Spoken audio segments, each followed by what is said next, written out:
Olá, pessoal! Vamos falar de um novo direito da personalidade em espécie nessa aula, que é o direito ao nome.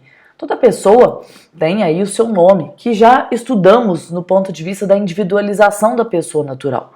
Mas o nome também tem proteção do ponto de vista dos direitos da personalidade, sendo justamente este o tema desta aula. Então, comecemos aqui com a distinção. O nome ele tem um duplo tratamento, que não significa que seja uma proteção distinta. Em primeiro lugar, como direito à personalidade, e no outro ponto, como elemento de individualização. Quando a gente pensa do nome como elemento de individualização, ele atende muito ao interesse público, em que se diferenciem as pessoas na sociedade, em que uma pessoa seja distinguida de outras para efeitos de se calcularem de quem são os direitos a quem cobrar do exercício de certos deveres e obrigações. Mas para além desse interesse público, que também se reflete no interesse individual, não é isso? De não ser cobrado, de não ser, de alguma forma, procurado por exercício de direitos e deveres que não são meus, o nome também é um direito de toda pessoa. Por mais que você me diga, Carla, o nome não vem dos nossos atributos por natureza de ser humano. Mas se a gente pensar na sociedade de uma forma histórica, do desenvolvimento da sociedade, nós sempre, a nossa questão evolutiva está associada à atribuição de nomes aos sujeitos, para que cada um se consolide como um sujeito autônomo e distinto dos demais, seja na sociedade, seja mesmo dentro da sua família. Daí a gente tem esse duplo tratamento. Aqui nos importa tratar o nome como direito da personalidade, partindo da ideia de que essa designação exterior que eu dou ao sujeito, pelo qual ela é conhecida no seio da sociedade, no seio da sua família, ela humaniza o próprio sujeito. Coisas não têm nome, pessoas têm nome. E é por isso que eu sempre gosto de falar um pouquinho de Vidas Secas, de Graciliano Ramos. Tomei de empréstimo aí 3 imagens do livro, numa edição clássica dele. Não sei se vocês já leram, quem não leu, é um livro que eu particularmente gosto muito.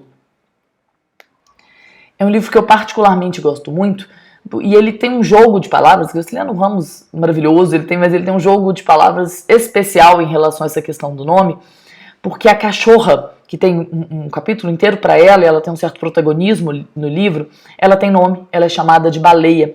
E os filhos do casal de retirantes, cuja história está sendo narrada no livro, não tem nome, é o menino mais velho e o menino mais novo.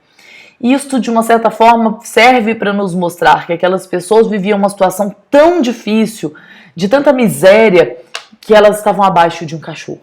Não dar o nome é desumanizar. Pessoas sem nome são desumanizadas.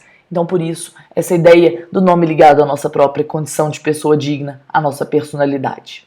Então, temos um direito da pessoa ao nome, o direito de ter um nome e também o direito de autorizar o uso do meu nome, ou recusar que o meu nome seja utilizado em publicações. Direito esse que também envolve um direito ao pseudônimo, não apenas aquele nome pelo qual sou registrada, mas também aquele nome pelo qual sou conhecida, ainda que não seja exatamente o meu nome. Hoje, inclusive, próximo a essa ideia do pseudônimo, nós temos também a proteção do nome social, que é também objeto de uma tutela jurídica própria. Importante que nós diferenciemos a tutela, a proteção do direito ao nome, da tutela ou proteção do direito à honra. E nisso o nosso código não anda bem, porque no dispositivo, nós vamos tratar já, não são esses que estão aqui na tela ainda, em que se trata da proteção do nome, a proteção do nome está associada à proteção da honra. E a gente tem que ter uma visão um pouco mais ampla para dizer que não é apenas isso. O nome é protegido, o uso do meu nome é proibido sem a minha autorização, independentemente do uso que se venha a fazer. Pois bem, o primeiro dispositivo no Código que trata do direito ao nome é o artigo 16, que estabelece que toda pessoa tem direito ao nome, nele compreendidos o prenome e o sobrenome. Prenome, meu nome próprio, não é isso? Que é aquele nome que diferencia pessoas dentro da mesma família. E o sobrenome patronímico ou apelido de família é aquele que diferencia famílias dentro da sociedade. Então, é um direito da personalidade, conforme previsto no Código, porque ele está dentro do capítulo dos direitos da personalidade, que todo sujeito tem atribuído. O pseudônimo tem proteção similar. Veja, o pseudônimo adotado para atividades lícitas goza da proteção que se dá ao nome, artigo 19 do Código Civil. O que é pseudônimo? que muito se aproxima do nome social. É aquele nome que não corresponde ao meu nome registral, pelo qual sou conhecido na sociedade. Carla, é a mesma coisa que apelido? Não. Apelido, gente, nós sabemos que não é o nome do sujeito.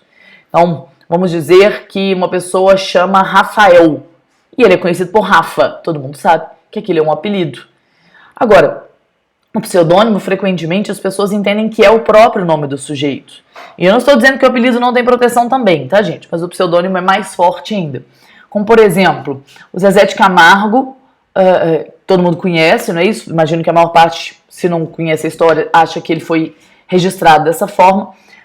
Na verdade, foi registrado como Mirosmar, mas ele é conhecido como Zezé de Camargo.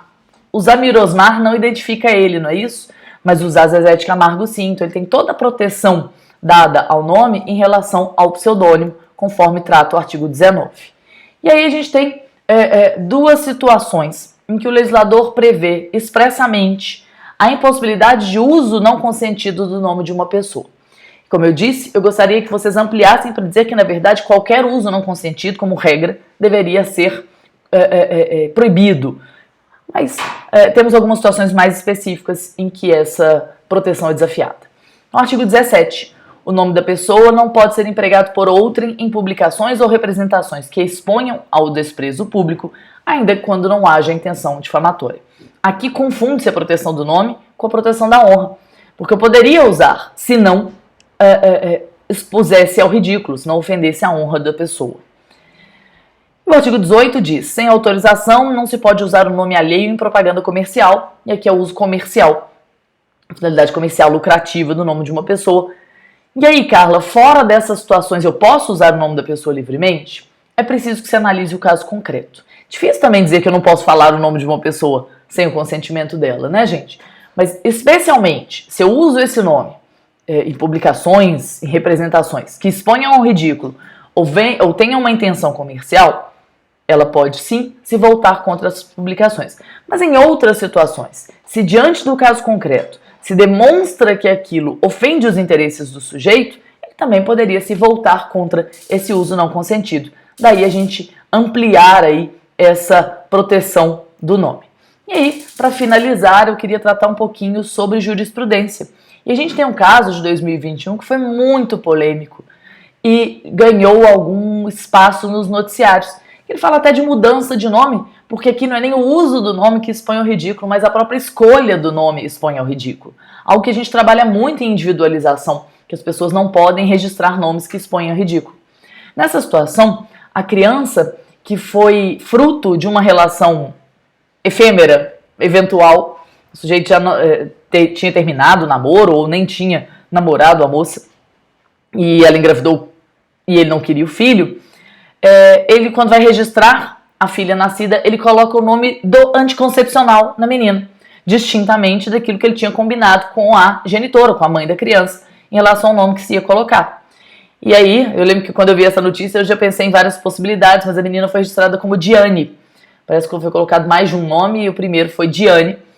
De uma certa forma, há uma certa lógica de que se queria ofender aquela mãe.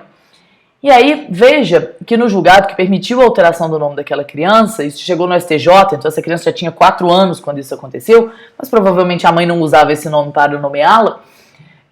A ministra Nancy Andrighi, ela consigna expressamente o caráter de direito da personalidade. Então veja aqui a ementa aqui no nossa tela. O direito ao nome é um dos elementos estruturantes dos direitos da personalidade e da dignidade da pessoa humana, pois diz respeito à própria identidade pessoal do indivíduo, não apenas em relação a si, como também em ambiente familiar e perante a sociedade. Então, a modificação do nome é excepcional, mas em situações excepcionais é possível que se modifique. Naquele caso ali, ainda se fala que é uma consensualidade dos pais na escolha do nome. Então, eles devem escolher de comum acordo e não um contra o outro e até para prejudicar o outro.